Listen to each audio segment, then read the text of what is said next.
What if the greatest luxury isn't owning more, but experiencing more? Not rushing faster, but living deeper?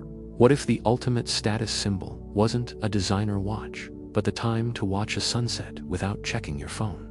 We live in a world that glorifies the hustle.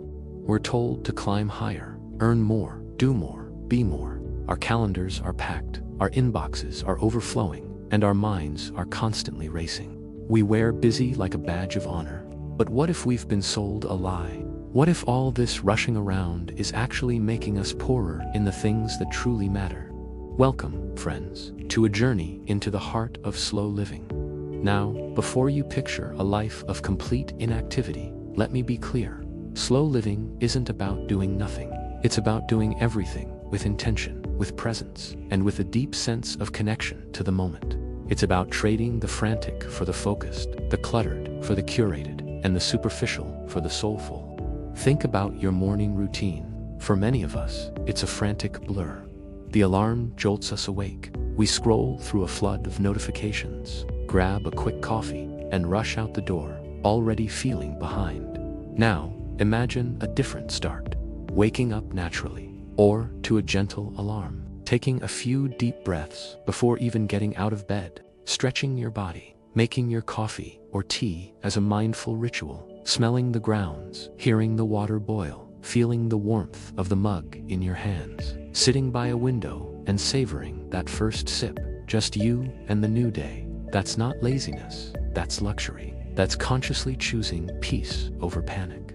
This idea has deep roots, from the ancient Greek philosophers who valued leisure for contemplation, to the Japanese concept of wabi-sabi, which finds beauty in imperfection and transience.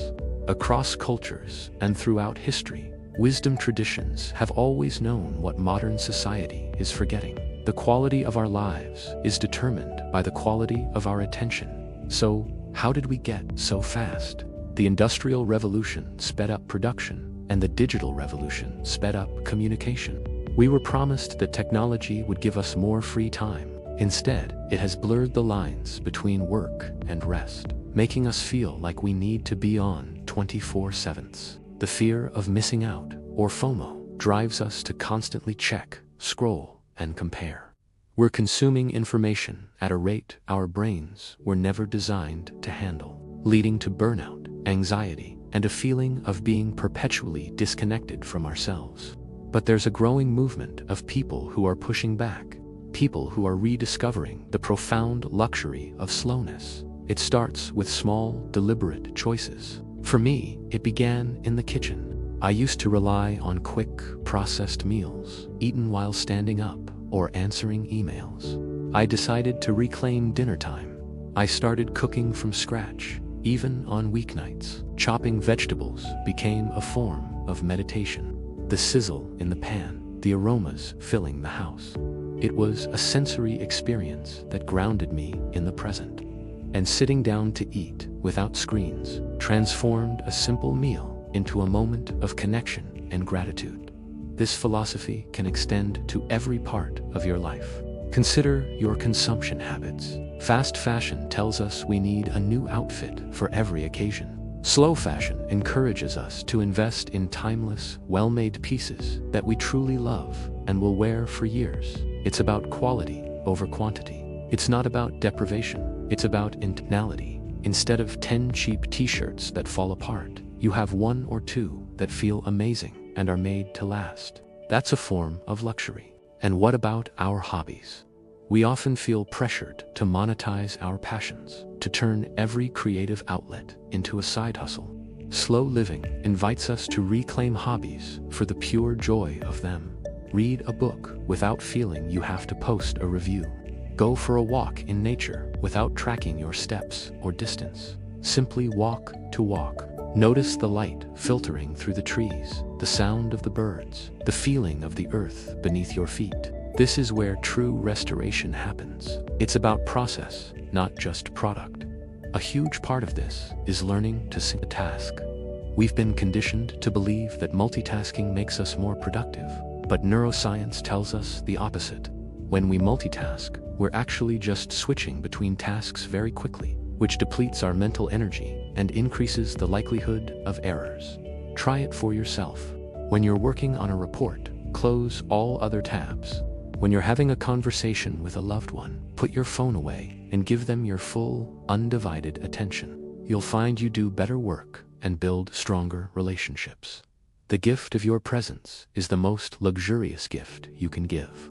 Of course, embracing a slower life in a fast-paced world isn't always easy. It requires setting boundaries. It means learning to say no.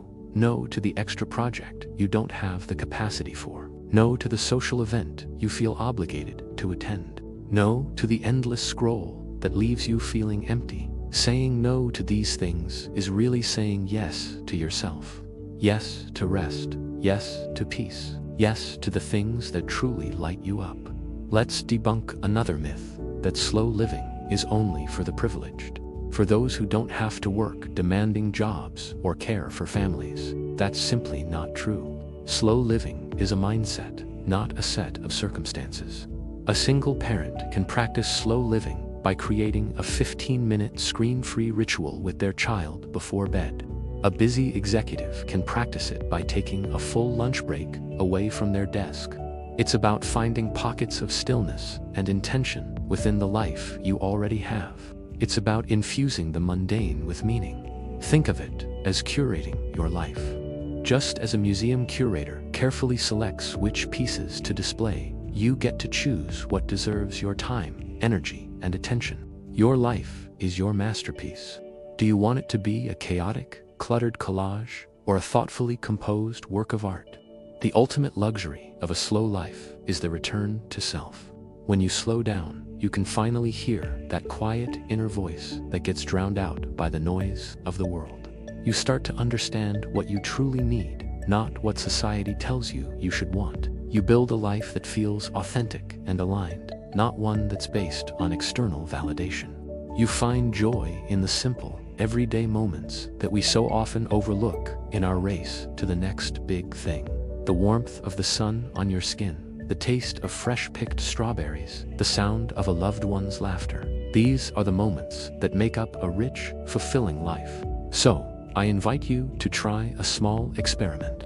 For the rest of today, pick one activity and do it slowly, with your full attention. Whether it's drinking your afternoon tea, listening to a piece of music, or washing the dishes, just notice the difference it makes. Notice how you feel. This isn't about a complete life overhaul overnight. It's about planting a seed of slowness and letting it grow. It's a gentle rebellion against the cult of speed. It is the decision to reclaim your time, your attention, and your life. Because that, my friends, is the greatest luxury of all. Thank you so much for spending this time with me today. If this message resonated with you, please consider liking this video and subscribing to the channel for more conversations on intentional living. I'd love to hear your thoughts in the comments below. What's one small way you can invite more slowness into your life this week?